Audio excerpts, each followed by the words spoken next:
السلام علیکم ورحمۃ اللہ۔ شیئر بازار سے ساری دنیا پیسہ کما رہی ہے تو آپ کیوں نہیں کما رہے ہو؟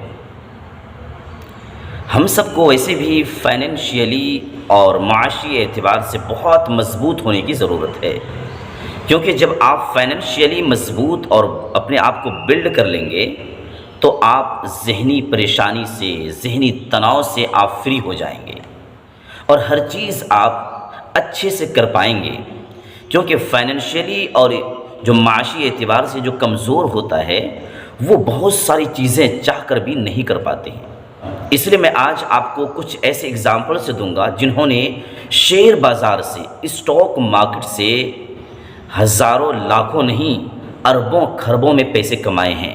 جب انہوں نے وہ کام کر کے کمایا تو آپ کے لیے بھی بہت آسان ہے۔ اسٹاک مارکیٹ اور شیئر بازار کا جسے گاڈ فادر کہا جاتا ہے، جو جد امجد ہے، وہ ہے وارن بفیٹ۔ وارن بفیٹ کی ابتدائی زندگی اگر دیکھیں اور ان کی اسٹارٹنگ کی لائف دیکھیں تو ان کا کام یہ ہوتا تھا کہ وہ گھر گھر جا کے پیپر کو دیا کرتے تھے اور پیپر پہنچایا کرتے تھے، جس سے ماہانہ کچھ ان کو انکم ہوتا تھا اور اسی سے ان کا گزر بسر ہوتا تھا۔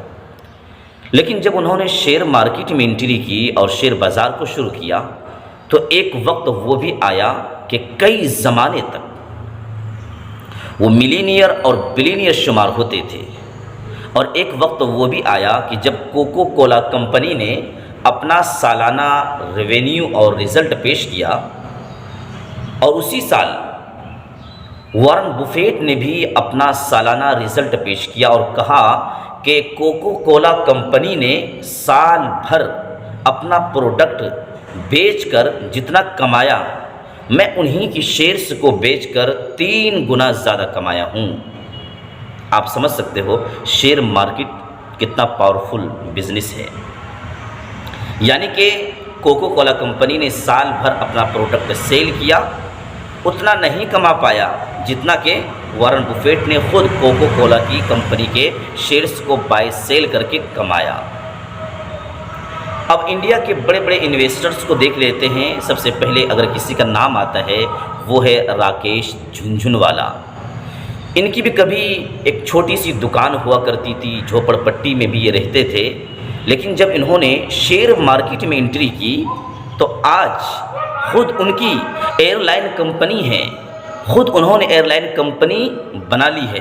تو یہ سب کیسے پوسیبل ہوا؟ صرف اس لیے کہ وہ شیئر مارکیٹ میں قدم رکھ چکے تھے اور انہوں نے سب پیسہ یہیں سے بنائے ہیں۔ ان کے بعد نمبر آتا ہے رادھا کشن دمانی۔ آپ نے ڈی مارٹ کا تو نام سنا ہی ہوگا۔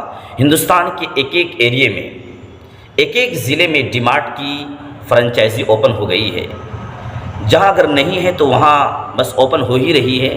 یوں کہیے کہ آپ پورے ہندوستان میں ڈی مارٹ کی ایک جال بچھا دی ہے، ایک چین لگا دی ہے۔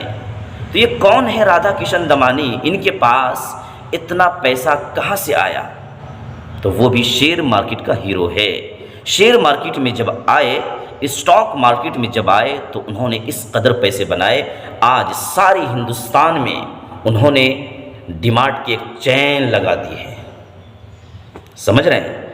اس کے علاوہ وجے کیڈیا ہے، آشیش دھون ہے۔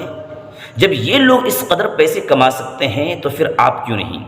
جب راکیش جھنجھنوالا ایک جھوپڑ پٹی میں رہنے والا اور ایک چھوٹی سی دکان چلانے والا آج ایئر لائن کمپنی کا مالک بنا ہے۔ رادھا کشن دمانی جو کبھی جن کو لوگ دنیا جانتی تک نہیں تھی، لیکن آج سارے ہندوستان میں ڈی مارٹ کی ایک چین کھول دی ہے۔ تو یہ سب پیسے کہاں سے آئے؟ جب وہ کر سکتے ہیں، وجے کیڈیا کر سکتے ہیں، تو پھر آپ کیوں نہیں کر سکتے ہو؟ میں جو آپ کے سامنے بیٹھا ہوں اور آپ کو بھاشن دے رہا ہوں اور آپ کو جو ایڈوائز اور مشورے دے رہا ہوں، کوئی ایسے ہی نہیں، بلکہ میری عادت یہ ہے کہ جب تک میں کسی چیز کو پریکٹیکلی کر نہیں لیتا تو میں اس کے بارے میں دوسروں کو مشورہ بھی نہیں دیتا ہوں۔ پچھلے کئی مہینوں سے میں اس کام میں انوالو ہوں اور اس کام کو الحمدللہ اچھے سے کر رہا ہوں۔ اس لیے آپ بھی اس کام کو کیجئے، آپ بھی پیسے بنا سکتے ہو، آپ بھی پروفٹ کر سکتے ہو، آپ بھی اچھی ریٹرن لا سکتے ہو۔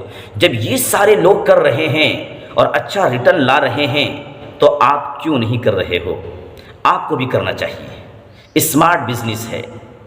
آپ یوٹیوب پر جائیے، سرچ کیجئے، سرچ بار میں لکھیے جا کے کہ شیئر بازار کیا ہوتا ہے، اسٹاک مارکیٹ کیا ہوتا ہے، اس میں کیسے پیسے کمائے جاتے ہیں۔ تو انشاءاللہ تعالیٰ اس کے بعد جو ہے آپ کو بہت زیادہ وہاں سے یوزفل ویڈیوز ملیں گی، پھر وہاں سے آپ کو ہیلپ مل سکتا ہے۔ تو پہلے اس کو کرنے سے پہلے سیکھیے، سمجھیے، اس کے بعد اس کو کرنے کی کوشش کیجیے۔ انشاءاللہ تعالیٰ آپ بھی فائنینشلی بہت اسٹرانگ ہوں گے، فائنینشلی بہت مضبوط ہونے کی ہم سب کو ضرورت ہے۔ السلام علیکم ورحمۃ اللہ۔